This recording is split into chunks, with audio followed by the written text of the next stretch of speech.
Hi guys, तो मैं आज आपको सिखाऊंगा कि ये ग्रिल कैसे निकालते हैं। तो उसको पहले डुप्लीकेट करेंगे, फिर एक न्यू लेयर बनाएंगे, फिर उस न्यू लेयर पे ब्रश से पूरा उसके ऊपर करेंगे। तो मैं अभी करता हूँ, आप देखते जाइए।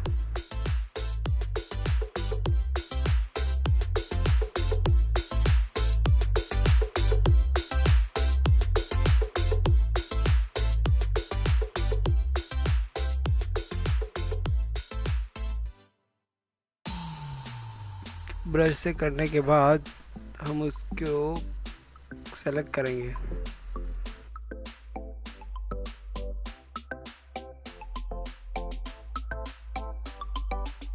आप लेयर के ऊपर कंट्रोल दबा क्लिक करोगे तो अपने आप सेलेक्ट हो जाएगा।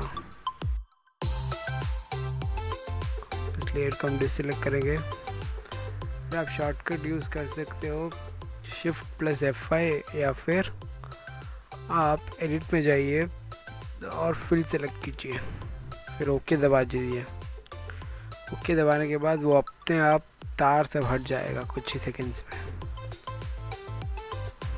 देखा कितना इजी है, निकल गया ना सब।